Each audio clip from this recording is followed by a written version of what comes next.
하박국 1장 1절로 우리 3절까지 합독을 하겠습니다.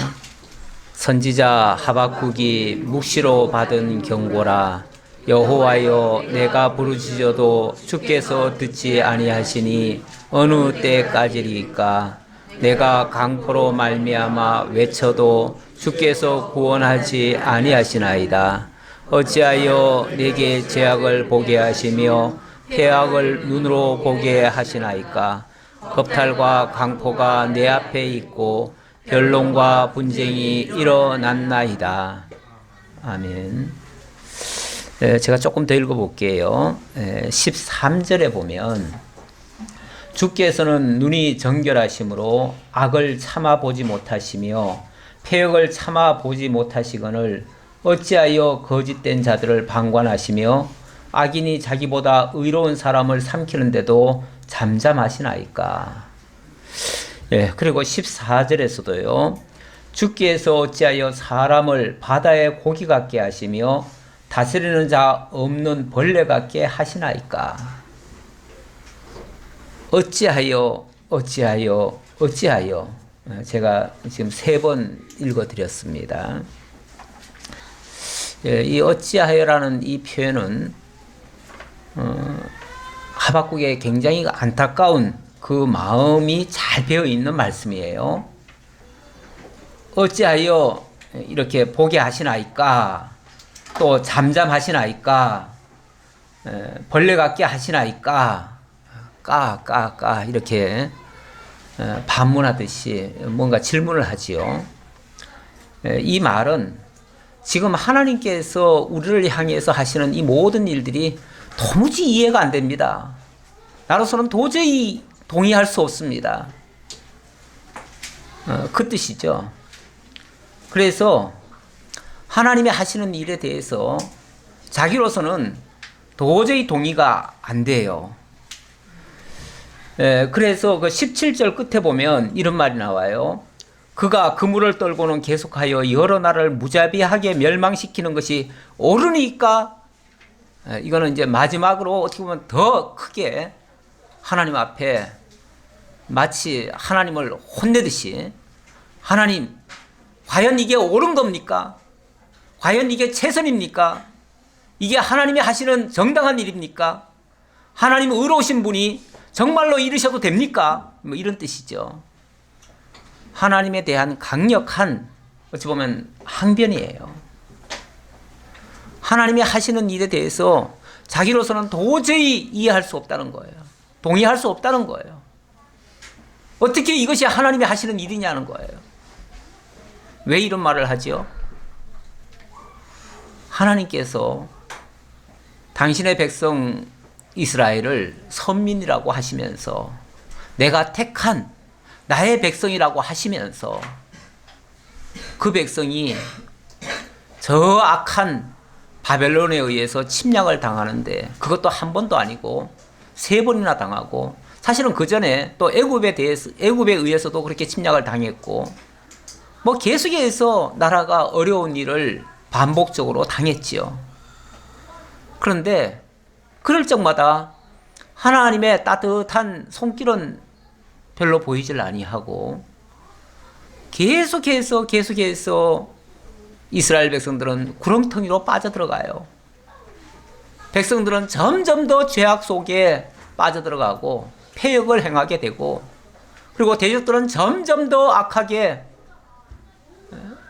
흉포하게 그렇게 다가와서 괴롭히고 죽이고, 마침내는 성전을 파괴시키고 예루살렘 성까지 무너뜨리고, 그리고 이스라엘 백성들을 몽땅 다 잡아다가 저 먼 나라 바벨론까지 끌어가는, 그것도 곱게 끌어가는 게 아니라 마치 굴비 엮듯이 백성들을 쇠사슬로 묶어가지고 질질 끌고 가는 이 모습, 이걸 어떻게 우리가 동의하겠느냐 그 말이에요. 이걸 어떻게 정상적으로 하나님이 우리를 사랑하신다고 이해할 수 있겠느냐 그 말이에요. 그래서 첫 번째 어찌하여 한 말은, 나로 하여금 이 백성들의 죄악과 패역함을 계속 이렇게 보도록 가만히 내버려 두십니까? 그 말이죠. 아니, 죄악이 있다면, 패역이 있다면 그 패역한 자, 죄악된 자, 그들을 제거하면 되지 않나요? 우리가 흔히 그렇게들 표현해요.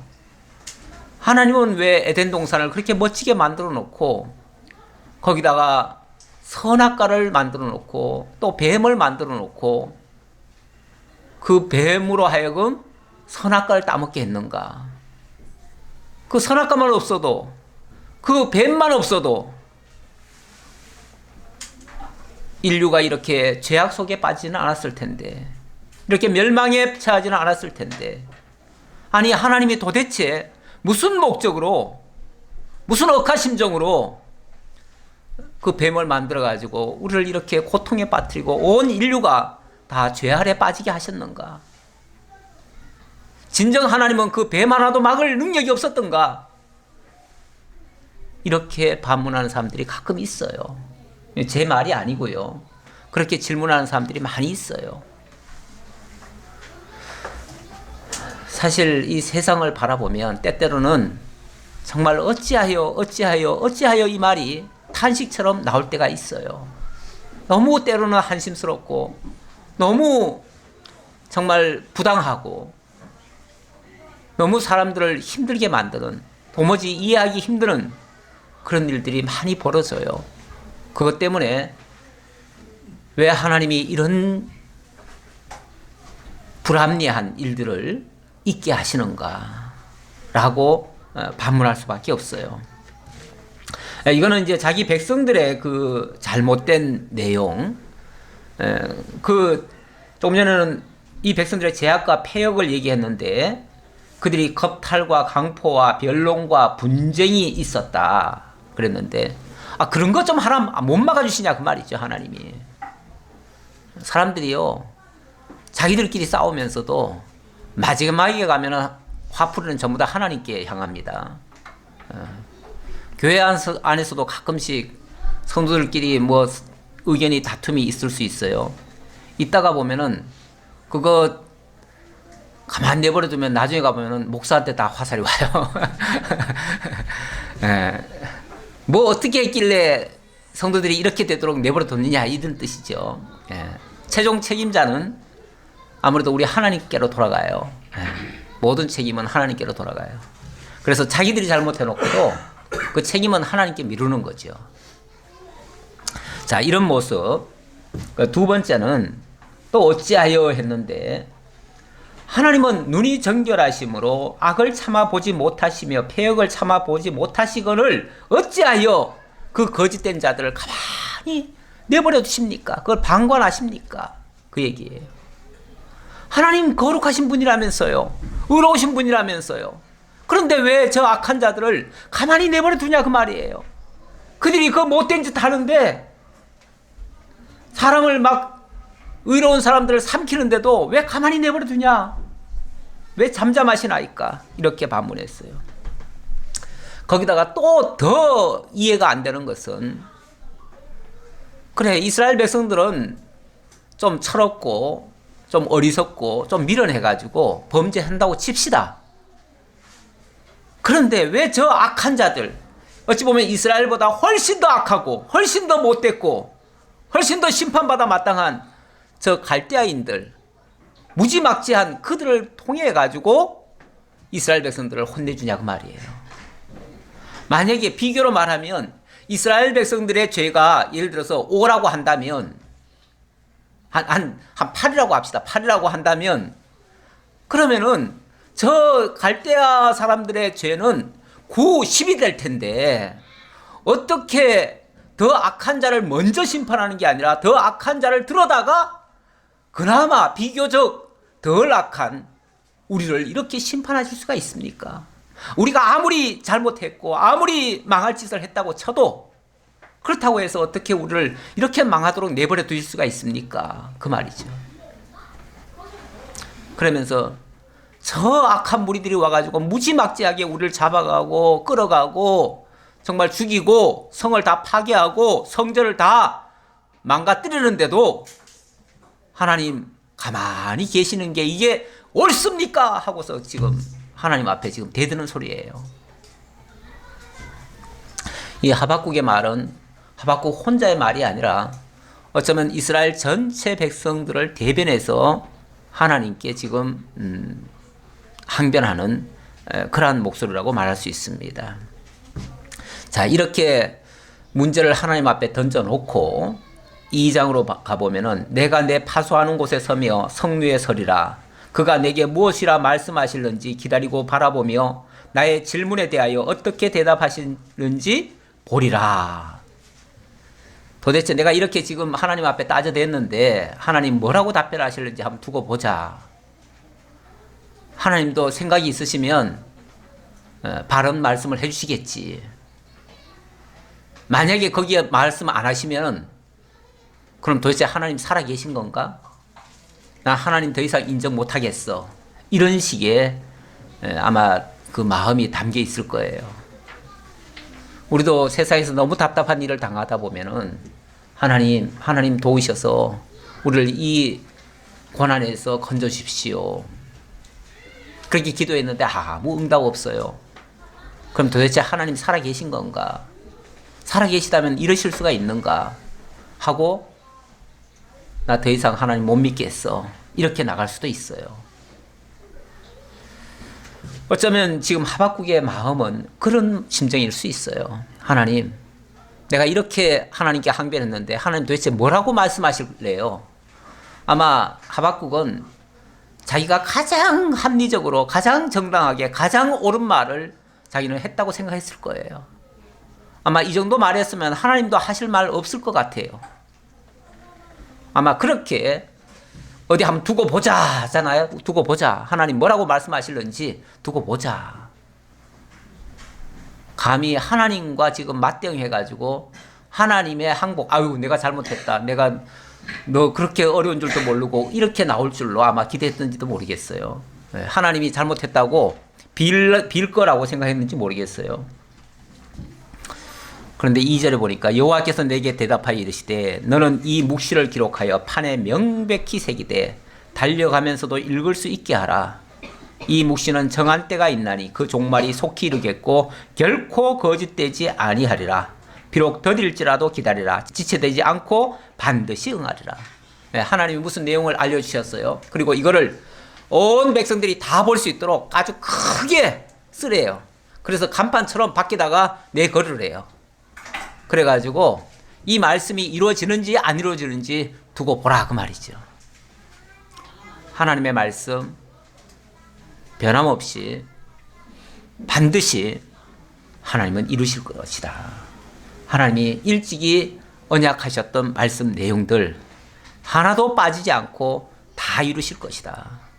너희들이 지금 잠시 당하는 일 가지고 지금 하나님이 계시냐 안 계시냐 이루시냐 안 이루시느냐 함께 하시느냐 안 하시느냐 이런 식으로 지금 따져 묻는데 나 여호와는 말씀하시고 말씀대로 이루는 자야.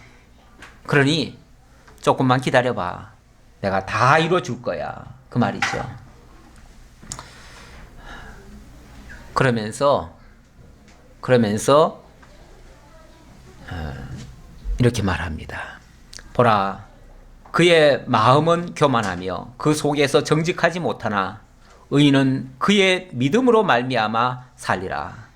보라, 그의 마음은 교만하며 그 속에서 정직하지 못하지만, 다시 말하면 여기 그는 아마도 바벨론을 지칭하는 것 같아요. 바벨론은 악한 생각으로 못된 행동을 자기 마음대로 그렇게 할 겁니다. 세상은 정말 악하고 그 악한 세상은 하나님의 성도들을 향해서 정말 무자비한 못된 짓을 할 겁니다. 그거는 그 계획대로 할 겁니다. 그 뜻대로 할 거예요. 하지만 그런다고 너희들이 망하느냐? 절대 아니다. 세상이 아무리 너희를 위협하고 죽이려 하고 설령 죽인다 해도 너희는 망하지 않아. 너희는 망하지 않아. 그 얘기예요.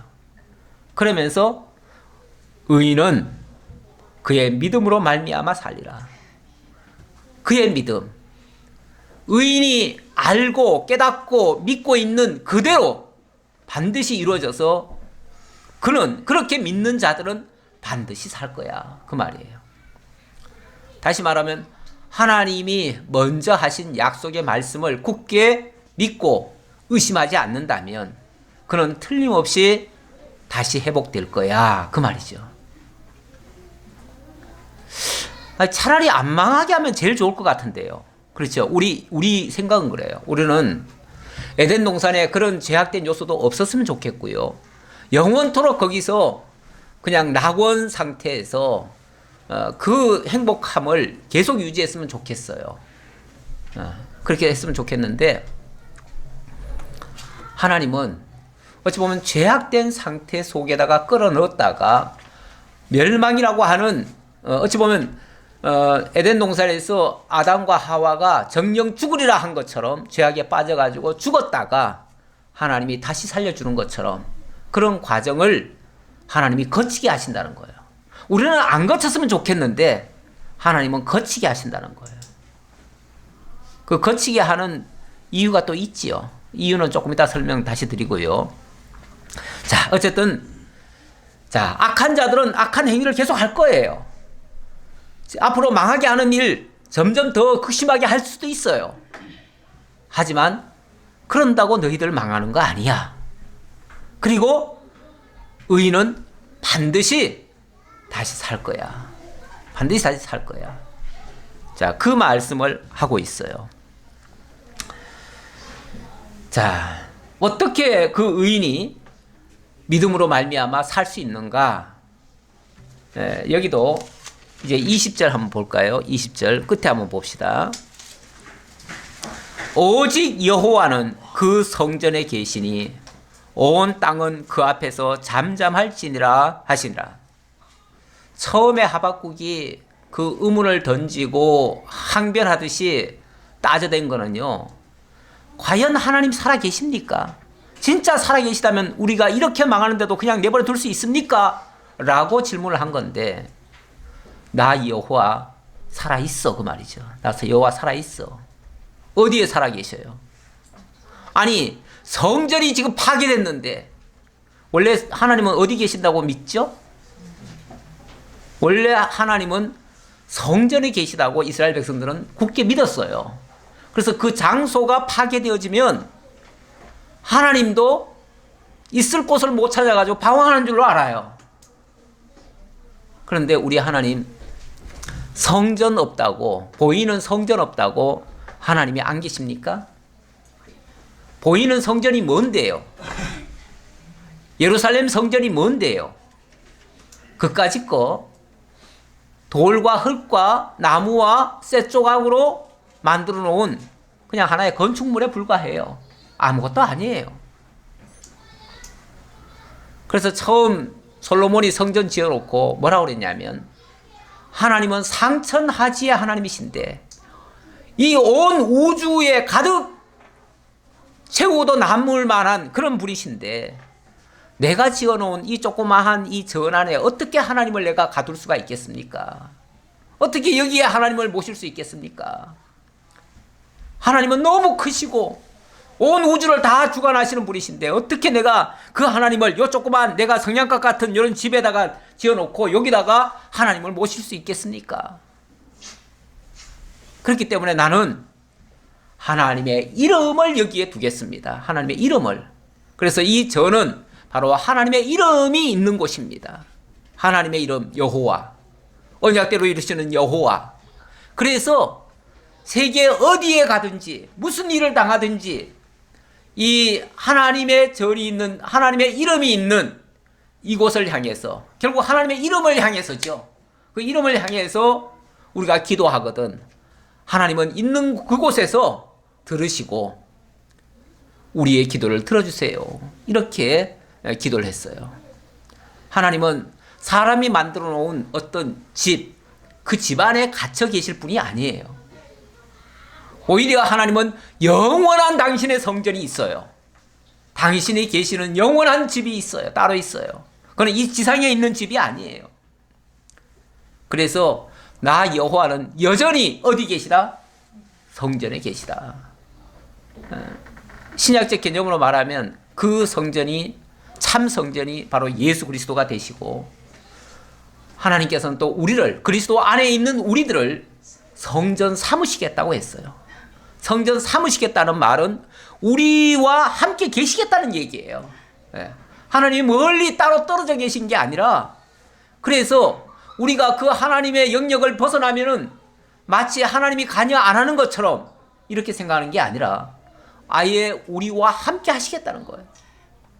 내가 언제나 너희 속에서 너희와 함께 너희가 어디에 가든지 너희가 만약에 정말 지옥 불구덩이 속에 들어간다면 그 속에서도 내가 너와 함께 함으로써 불이 너희 머리털 하나도 해하지 않도록 내가 막아주겠다. 내가 보호하겠다. 너의 생명을 영원한 생명을 건드리지 못하도록 악인이 털끝만치도 건드리지 못하도록 내가 막아주겠다. 그게 하나님의 말씀이에요. 그게 바로 20절에 있는 말씀. 오직 여호와는 그 성전에 계시니 오직 여호와는 그 성전에 계시니 안 계신 게 아니라 반드시 계시니까 그러니까 온 땅은 그 앞에서 뭐 할지니라? 잠잠할지니라. 하나님은 없는 줄 알고 까불락거리지 말아라 그 말이죠. 하나님은 안 보시는 줄 알고 그런 식으로 행동하지 말아라. 그런 말도 함부로 하지 말아라 그 얘기죠. 하나님 계시다는 거예요. 그래서 이 하박국이 진짜 하나님 계시군요. 진짜 하나님 계시군요. 진짜 하나님 살아계시군요. 그렇다면 하나님 우리는 지금 다 망했습니다. 우리는 다 끝장났습니다. 지금 육적으로는 지금 나라가 다 망했고 성전이 다 파괴됐고 백성들은 다 바벨론에 포로 잡혀 갔습니다. 우리는 다 망했습니다. 어떻게 해야 될까요? 하나님이 살아계시다면 어떻게 하실래요? 그 말이죠. 그래서 그렇다면 하나님께서 다시 우리를 회복해 주세요. 이제 그 얘기예요. 그거를 3장에 들어와 가지고는 시기오롯에 맞춘 선지자 하박국의 기도라 그랬는데 이 시기오롯이라는 말은 일종의 음악 하시는 분들이 아마 이게 아는 그런 내용일 거예요. 근데 굉장히 격정적인 그런 거에 맞춰서 악기를 연주하는 그런 어떤 연주의 한 장르 같아요. 근데 뭐 저는 잘 몰라요, 솔직히. 이 시기오롯이 뭔지 모르는데 자관 그 연주할 때에 뭐 여러 가지 폼이 있잖아요. 그 음악에 여러 폼이 있잖아요. 장르들이 굉장히 다양하게 있잖아요. 그런 것 중에 하나인데 거기에 맞춰서 굉장히 격정적으로 부를 때에 이런 쉽게 말하면 악보 같은 것에 맞춰서 노래를 부른다고 그래요. 그런데 거기에 하박국이 막 격정적으로 기도를 하는 거예요. 기도를 하는데 찬양의 내용을 이렇게 얘기를 합니다. 여호와여 내가 주께 대한 소문을 듣고 놀랐나이다. 주께 대한 소문을 듣고 놀랐나이다. 그냥 소문이라고 이제 번역이 돼서 그렇지. 이 하나님의 응답이고 하나님이 깨닫게 한 것에 대한 놀람이죠. 거기에 대한 그 깨달음에 대한 놀라움이고 또 경외하는 마음이에요. 그래서 와 진짜 하나님 살아계시군요. 그렇다면 이렇게 해주세요. 그 말이에요. 여호와여 주는 주의 일을 이 수년 내에 부응하게 하옵소서. 이 수년 내에 나타내시옵소서. 진노 중에라도 긍휼을 잊지 마옵소서. 사실 오늘 주제를 제가 이 부분에서 땄어요. 여기 보면 주여 주의 일을 이 수년 내에 부응하게 하옵소서 그랬죠. 주의 일을 부응하게 하옵소서. 부응이라는 단어 가끔씩 보면은 이 교회들이 이 절을 가지고 교회의 뭐라고 할까요? 올해 목표 또는 뭐 그런 걸로 이상으로 이렇게 또 삼는 경우가 있어요. 근데 이제 그럴 때에 대부분 생각하는 것은 수년 내에 이 교회가 크게 부흥할 수 있도록 해주세요. 이렇게 이제 기도하는 것처럼 그렇게 이제 얘기를 하죠. 그렇게 해서 사람들의 생각 속에 우리 교회가 수년 내에 부흥할 수 있도록 하나님께 이렇게 기도했으니까 하나님 부흥하게 해주실 거다 이렇게 믿고 그 부흥을 위해서 노력을 합니다. 그런데 그때의 그 부흥이라는 의미는 뭐죠? 교회의 숫자가 좀 많아지도록, 그래서 교회가 커질 수 있도록, 그래서 예배당도 크게 짓도록 이렇게 해달라고 하는 그 말이죠. 말인데 본문의 뜻이 실제 그런 말인가? 제가 지금 1장, 2장을 얘기했어요. 그 내용 전체 이 성경이라고 하는 거는요, 한 구절 따가지고 해석하시면 안 됩니다. 한 구절 따면은 오해될 소지가 굉장히 많아요. 근데 1장, 2장을 봐왔기 때문에 무슨 지금 맥락 속에서 지금 이 이야기가 나왔는지를 여러분들이 아셔야죠. 지금 이스라엘 민족은 민족적으로 지금 다 망했어요. 한마디로 다 망했어요. 다 죽었어요. 다 외국에 뭐 살아 있으면은 다 외국에 끌려갔고요. 아니면은 다 죽었고요. 한마디로 망했어요. 그냥 망했어. 망했는데 이 망한 상태에서 주여 주는 주의 일을 부응하게 하옵소서. 이 말은 하나님이 이 나라를 향해서 약속하시고 계획하시고 섭리하시는 이 모든 일들이 다 회복되게 해주세요. 그 말이에요. 회복되게 해주세요. 그래서 이 부흥이라는 단어가 그 원어로 보면은 더 의미가 확실하게 다가오는데요. 우리 영어 성경에는 NIV에서는 renew라고 했던가요? 뭐 그렇게 돼 있을 거예요. 그런데 이게 이제 NIV에서는 그렇게 됐는데요. 이거는 이제 새롭게 해달라는 얘기고요. 이게 킹 제임스 버전에서는 revive라고 돼 있어요. 그거는 리라는 것은 이제 다시라는 뜻이고, 바이브라는 것은 저거예요. 다시 이제 살린다는 얘기예요. 살린다. 그러니까 죽었던 자들을 다시 살린다. 우리 리바이벌 그러잖아요. 완전히 죽었던 자들을 다시 살려서 활동할 수 있도록 이렇게 한다. 이런 내용이 바로 부흥입니다. 그 대표적인 예가 그 에스겔에 보면은 하나님께서 에스겔 선자를 아굴 골짜기로 데려가시죠. 아굴 골짜기에 무엇이 보이느냐? 해골들이 보이는데요. 골짜기에 그냥 가득한 것이 죽은 해골들이에요. 해골들인데 뼈들밖에 없어요. 근데 거기서 하나님이 묻습니다. 에스겔아, 이 뼈들이 살겠느냐? 그러니까 그 죽은 뼈가 어떻게 살겠어요? 자기 생각으로는 도저히 이해가 안 되는 질문이죠. 그래서 주님께서 아시겠죠. 그랬더니 주님께서 이것들이 다 살아서 큰 군대가 될 것이다. 네가 이제 명해라.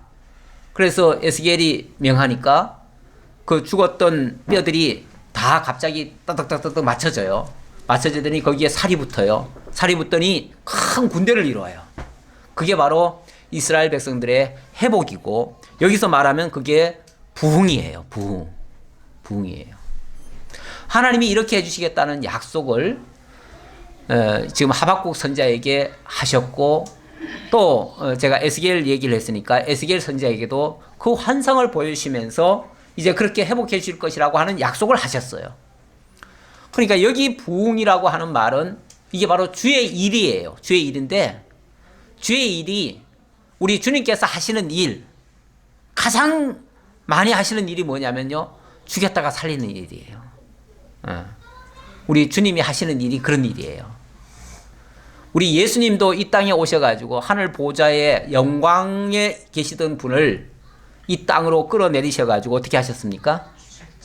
죽게 하셨어요. 죽게 하시고 그 다음에 어떻게 했어요? 죽게만 하면은 망한 거죠. 죽게만 하면 망한 거예요. 거기서 끝나면 망하는 거예요. 그런데 죽게 한 다음에 3일 만에 부활을 시켜요. 부활을 시켜서 하나님 보좌 우편에 앉히셔요. 승리의 영광의 보좌에 앉히셔요. 그럼 뭐가 되는 거죠? 이건 단순한 그냥 부흥, 단순한 회복 차원이 아니고요. 과거로에 돌아가는 회복 차원이 아니고요. 영원한 승리를 거두게 하는 일이에요. 영원한 영광을 얻게 하는 일이에요. 우리 하나님 하시는 일들이 이런 방식이에요. 그래서 우리가 한 가지씩 이렇게 당할 때 보면은 때로는 이해가 안 되는 일이 너무 많아요. 하지만 전체적으로 놓고 보면 하나님 하시는 일이 결국 하나님 승리케 하시고 하나님 영광 거두시려는 거예요. 그래서 하나님이 정말 전능하시고 약속대로 이루시는 여호와시고 영원히 살아계시고, 그래서 모든 하나님의 당신의 택한 백성들로 통해서 영광 얻기를 원하시는 분이셔요. 그렇게 하시려고 하나님이 그런 역사를 하신다는 거예요. 그러면서 진노 중이라도 긍휼을 잊지 마옵소서, 이렇게 하시는 그 내용이 바로 하나님의 긍휼이에요. 긍휼인데 그 긍휼을 다른 말로는 사랑이라고 그러죠. 사랑. 하나님이 우리를 향하신 하나님의 사랑. 비록 이 백성들은 죄에 빠졌고 패역을 했기 때문에 당연히 진노 아래 들어가야지요. 진노 아래 들어가야 마땅하지만 그럼에도 불구하고 하나님은 그 긍휼을 잊지 말아 주세요. 그 말이죠. 제가 아까 2장의 내용 중에서 한 가지를 내가 짚고 넘어가려고 했던 것이 있는데요. 이 2장에서는 그 악한 자들에 대해서 1장에서는 이제 질문하느라고 어찌하여 이렇게 했는데 2장에서는 화 있을진저라는 말이 많이 나옵니다. 화 있을진저라는 말이 얼마나 많이 나오는지 5번이나 나와요. 5번. 그래서 6절에 보면은요, 그거 한번 잠깐 보고 넘어갈게요. 6절에 보면은 중간에 봅시다. 화 있을진저 자기 소유 아닌 것을 모으는 자여 언제까지 이르겠느냐? 언제까지 내가 가만히 보고만 있을 것 같냐? 그 말이죠. 저 악한 자들이 이렇게 볼모를 잡아가고 이렇게 못된 짓을 했는데 내가 언제까지 내가 참겠느냐? 그 말이죠. 화 있을진저, 그들에게 화가 있을 거다라는 얘기고요. 또 9절에도 보면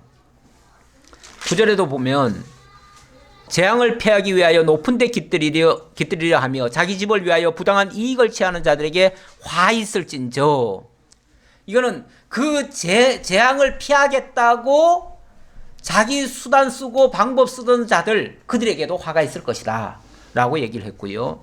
또 12절에 보면은요, 12절에 피로 성읍을 건설하며 불의로 성을 건축하는 자에게 화 있을진저. 사실 뭐 그 악한 바벨론이 그렇게 부귀 영화를 누리고 세계를 정복한 거는요, 피로 성읍을 건축한 거예요.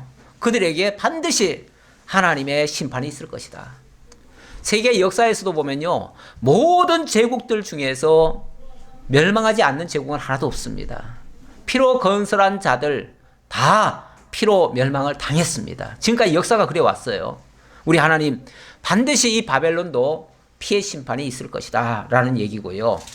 또 15절에 봅시다. 15절에 보면 이웃에게 술을 마시게 하되 자기의 분노를 더하여 그에게 취하게 하고 그 하체를 드러내려 하는 자에게 화 있을진저. 술을 마시게 하고 취하게 한다 그 말이죠. 정신없게 만들어 놓고 그리고 부끄럽게 수치를 당하게 하는 그들에게, 그러니까 이스라엘을 망가뜨린 자들에게 가만 안 두겠다 그 얘기예요. 그 얘기고, 그 다음에 19절 보면 나무에게 깨라 하며 말하지 못하는 자들에게 일어나라 하는 자에게 화 있을진저.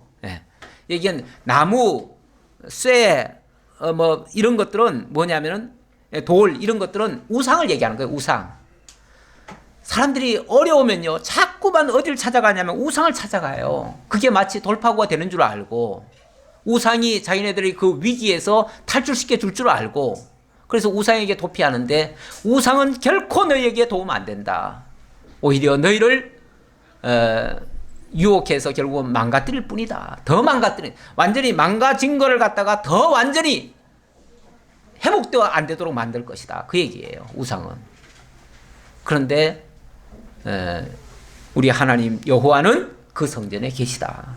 여전히 그 하나님은 변함없이, 나라가 망한다고 해가지고 하나님이 어디 딴 데 도망가시고 나 이제 너희들 안 보겠다 그리고 하나님이 없어지거나 이러시는 분은 아니다 그 얘기예요. 그래 놓고 이제 이런 얘기 때문에 이제 그 하박국이 깨닫고, 그래, 하나님 살아계셔. 세상 것들 아무리 악하게 해도, 그리고 우리에게 위협하고 우리를 유혹하고 우리를 뭐 추악하게 하는 모든 것들 하나님 다 심판하실 거야. 그리고 우리를 회복하실 거야. 그렇다면 언제 하실 겁니까? 수년 내에, 그러니까 수년 내란 말은 좀 속히 그 말이죠. 속히. 그 기간이 오래되지 않게 좀 빨리 좀 해주십시오. 왜냐하면 우리가 한시가 급하잖아요. 한시가 급하니까 하나님 좀 회복의 시간이 좀 빨랐으면 좋겠습니다. 그 얘기죠. 근데 하나님의 회복의 시간이 사람들이 막 구한다고 빨라지나요? 그러면 우리가 잘못하면 더 느려지나요? 네, 그러지도 않고 저러지도 않아요. 하나님은 딱 정해놨어요. 몇 년으로 정해놨죠? 70년. 70년이라고 하는 거를 예레미야를 통해서 수차례 얘기를 했어요. 그러니까 너희들 사실 70년이라고 하는 게 사람들이 생각하기에는 굉장히 길어요. 왜냐하면 사람의 일생이라는 게 한 70년이면 거의 끝나갈 때쯤 되잖아요. 그러니까 굉장히 긴 세월이긴 한데 어찌 보면 한 세대는 가야 된다. 이런 뜻이죠. 그래서 너희들이 진정 깨닫고 바르게 하나님 앞에서 거룩하고 의롭게 만들어져서 하나님을 다시 경외하려면 정말 어찌 보면 정말 부패되고 거짓되고 잘못된 그런 세대들은 가야 된다. 그런 뜻이기도 해요. 그래서 하나님은 다시 돌아오게 하시는데, 돌아오게 하실 때에 하나님이 어떻게 하시는가? 하나님이 대만에서부터 오시며 거룩한 자가 바란산에서부터 오시는도다. 이거는 하나님이 마치 이스라엘을 회복하시려고 구원하시려고 오는 것 같다. 그런 얘기예요. 뿐만 아니라 뭐 하나님이 계속해서 오신다는 얘기예요. 하나님이 구원하신다. 그런 얘기 쭉 하시죠. 그러니까 그걸 깨닫고 또 감사하는 마음에서 이 하박국이 고백을 합니다. 비록 무화과 나무가 무성하지 못하며 포도나무에 열매가 없으며 감람나무에 소출이 없으며 밭에 먹을 것이 없으며 우리의 양이 없으며 외양간에 소가 없을지라도, 우리 다 같이 합독하겠습니다. 나는 여호와로 말미암아 즐거워하며 나의 구원의 하나님으로 말미암아 기뻐하리로다. 주 여호와는 나의 힘이시라. 나의 발을 사슴과 같게 하사 나를 나의 높은 곳으로 다니게 하시리로다. 우리 하나님 이렇게 해주실 줄 확실히 믿기 때문에, 그래서 어떻다고요? 그래서 나는 즐거워하고 나는 기뻐한다. 현실적으로는 생존권이 박탈될 정도의 위기였지만 믿음의 눈으로 다시 돌아보니까 이게 위기가 아닌 거예요. 실제로는 이런 것이 하나도 없는 거예요. 오히려 충만하다는 거예요. 뭘로 바라보니까? 믿음의 눈으로 바라보니까 그렇다는 거예요. 물론 물질적인 건 다 잃어버렸어요. 다 잃어버렸지만 그 모든 천지 만물의 주인이시고 근원이신 그 하나님이 지금 내 곁에 계셔요. 아니, 하나님이 지금 딴 데 안 가셨고 내 곁에 계시는데, 아니 내가 지금 쥐고 있던 거는 다 놓쳤어요. 하지만 하나님이 내 곁에 계시면은 나는 잃은 거예요, 가진 거예요. 물론 물질은 다 잃었어요. 사람도 잃었고 나라도 잃었어요. 다 잃었어요. 근데 하나님이 내 곁에 계셔요. 그러면 다 가진 거라는 얘기죠. 네, 이런 의미의 말씀이에요. 우리 인생이라는 게 원래 어떤 존재입니까? 그렇죠. 빈손 들고 왔다가 빈손으로 가는 존재예요. 다시 말하면 자기 것이 아무것도 없는 존재예요. 빈털터리예요. 원래가 빈털터리. 그래서 빈털터리로 가도 본전치기를 한 거예요. 손해봤어요? 손해본 거 하나도 없어요. 원래 아무것도 없었어요. 그러니까 아무것도 없어도, 그러나 우리가 이 땅에 와가지고 하나님 한 분을 만났어요. 그분이 만유의 주고 만주의 주예요. 그렇다면 우리는 다 얻은 거예요. 다 얻은 거예요. 왜? 그분 안에 모든 게 다 있으니까. 그래서 어차피 육신의 모든 것들은 다 놓고 갈 존재인데, 그거는 본전치기예요. 그거는 다 잃어도 본전치기예요. 하지만 우리가 하나님을 얻었다면 모든 걸 다 얻은 거예요. 그래서 하박국이 그 얘기하는 거예요. 예, 비록 무화과나무가 무성하지 못하고 포도나무에 열매가 없고 감람나무에 소출이 없고 밭에 먹을 것이 없어도 나는 너무 즐겁다, 너무 기쁘다. 예. 진짜 다 잃은 거예요. 육신적으로는 다 잃었는데 영원한 걸 얻었기 때문에 실제로는 하나도 안 잃은 거예요. 하나도 안 잃고 오히려 너무나 많은 것을 얻은 거예요. 그 하나님과 더불어 영원히 함께 살 그 기업까지를 얻은 거예요. 그래서 우리는 하나님께 찬양하고 영광을 돌릴 수밖에 없다, 이런 얘기예요. 그래서 제가 오늘 원래는 이제 그 종교개혁 502주년 기념의 말씀인데, 어찌 보면 그 종교개혁가들이 이런 마음으로 종교개혁을 했다고 볼 수 있어요. 종교개혁할 때 그들은 세상적으로 모든 걸 다 잃었습니다. 다 잃었어요. 제가 오늘 좀 소개하려고 한 사람은 그 영국의 종교개혁의 새벽별이라고 칭호를 받은 존 위클리프라는 사람인데, 이 위클리프는 옥스퍼드 대학의 신학과 교수예요. 그리고 또 그 당시 에드워드 3세의 궁정 사제였어요. 신분으로 말하면요, 최상급에 있던 사람이에요. 최고급에 있던 사람이에요. 뭐가 아쉬워요? 아쉬운 거 하나도 없는 사람이에요. 근데 이 사람이 로마 교황청의 그 무자비한 그 학정과 그 영국에 대한 그 어떤 그런 간섭, 내정 간섭, 이런 거에 대해서 처음에는 이제 그 저항을 하다가 자기가 성경을 보니까 교황이 사실은 아무것도 아닌데, 아무것도 아니에요. 인간일 뿐이에요. 그런데 마치 하나님처럼 행세를 하는 그 모습이 너무 안 좋아서 이 사람이 그렇게 그 높은 지위에서 모든 걸 다 누릴 수 있는 사람이 성경 번역 작업에 들어가기 시작합니다. 이 성경이 보니까 아니라는 거예요. 그래서 이 아닌 거를 밝히기 위해서 자기가 성경을 직접 번역을 합니다. 번역을 하고, 그리고 이 말씀을 사람들에게 알려야 되니까, 알리려면은 설교가들이 필요해요. 그래서 설교가들을 모집합니다. 모집해가지고 그들에게 자기 번역한 거를 들려주고, 예를 들어서 뭐 쪽복음처럼 이렇게 번역을 했겠죠. 처음에는 하면은 번역한 거를 줘가지고 그걸로 가서 외치도록, 그냥 목숨 내놓고 외치는 거예요. 그때는 목숨 내놓고 외쳐가지고 외치는데, 뭐 듣든지 안 듣든지 뭐 누가 듣겠어요? 아무도 안 듣죠. 안 듣는 소리를 전국의 교회마다 돌아다니면서 사람들에게 외친 거예요. 외치니까 그 소리가 너무너무 듣기 싫죠. 그쪽에서 봤을 때는 너무너무 듣기 싫어요. 그래서 그들을 가리켜서 롤라드라고 했는데, 이 롤라드라는 말은 원래 중얼거리는 자라는 뜻이에요. 도대체 무슨 소리인지는 잘 못 알아듣겠는데 와가지고 왁자지껄하게 떠들어대고 가는 사람들, 이런 식이에요. 그런데 무슨 뭐 돈을 바라고 갑니까? 그들이 무슨 뭐 명예를 위해서 갑니까? 자칫하면 잡혀서 죽는 판에 뭘 위해서 그렇게 갑니까? 그게 이제 가난한 사제들이라고 그래요. 그래서 그들이 가난한 사제들. 왜냐하면 돈도 한 푼 제대로 못 받고 돌아다니는 사람이니까. 그 가난한 사제들이 정말 성경을 영어로 번역한 그 내용을 가지고 전국에 돌아다니면서 외치게 한 거예요. 그것도 아무도 협조 못 받아요. 심지어 그렇게 하다가 결국 이단 정죄를 받게 됩니다. 로마 교황청으로부터 이단으로 정죄를 합니다. 정죄하고 나서 이 사람은 이제 완전히 이제 모든 활동이 중지가 돼버렸어요. 더 이상 활동을 못하죠. 이단이 돼버렸는데 어떻게 활동할 수 있겠어요? 그래서 갇혀 있다가 한 2년 만에 심장마비로 죽었어요.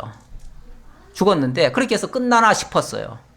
근데 로마 교황청에서 그러다가 이제 무슨 사건이 하나 있었죠. 농민혁명이 하나 일어나가지고 거기에 가담이 됐다고 해가지고 결국은 그것 때문에 그 왕궁에서부터도 이제 쫓겨나고, 쉽게 말하면은 다 모든 게 다 제약이 돼버렸어요. 그러다가 이제 심장마비로 죽었어요. 죽고 났는데 그 영향이 그 성경을 번역을 해놨기 때문에 그 번역된 성경이 전국으로 다 퍼지는 거예요. 그러니까 그 영향 때문에 점점 이제 바른 소리 하는 사람들이 많으니까 로마 교황청에서 도저히 안 되겠다 해가지고 그 사람을 아예 뿌리채 뽑아버리려고 죽은 사람을 44년 후에 그 시체를 꺼내다가 화형을 시켜가지고 그 강물에다 뿌립니다. 그래가지고 완전히 부관 참시를 해버리죠. 그렇게 해서 이제 완전히 그 흔적조차 다 지워버리려고 그렇게 했는데, 그렇게 하니까 오히려 그 강물이 흘러내려가는 그게 이제 바다로 흘러가가지고 바다 건너 독일이나 프랑스나 네덜란드나 이쪽에까지 영향을 미쳐가지고 진짜 종교 개혁이 폭발적으로 일어나 버린 거예요. 그게 이제 영어 성경을 통해서 이제 퍼진 거죠. 그렇게 해가지고 나중에는 영국이 완전히 종교 개혁에도 이제 영국이 바로 한 건 아니에요. 그게 이제 거기서부터 시작이 됐는데 독일로 넘어가가지고 독일에서 성공을 했죠. 성공하고 나중에는 다시 영국도 개혁이 되어졌죠. 이렇게 해서 이 종교 개혁의 샛별이다 이렇게 얘기를 합니다. 샛별. 샛별은 어찌 보면은 잠깐 빛을 발하다가 꺼진 거죠. 꺼진 것 같았지만은 그러나 그 종교 개혁의 불이 꺼진 것이 아니라 오히려 전 유럽을 다 바꿔버린 그야말로 진정한 부흥이 일어났죠. 진정한 부흥. 그래서 이 개혁교회가 탄생이 되어지는 그 일에 밑거름 역할을 한 사람입니다. 이게 오늘 하박국 말씀과 맞는 것 같아서 제가 잠깐 소개를 드렸습니다. 기도하겠습니다.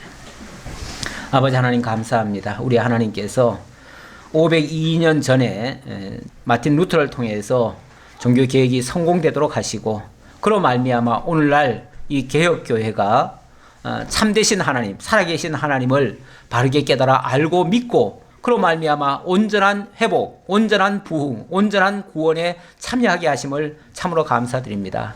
이 믿음 가지고 우리도 이 땅에서 어려운 일을 만나더라도 하나님께서 반드시 다시 부흥케 하신다는 것을 기억하고 담대하게 이 진리를 위해서 살아갈 수 있는 믿음의 용사들 다 될 수 있도록 인도해 주옵소서. 감사드리옵고 예수님의 이름으로 기도하옵나이다. 아멘.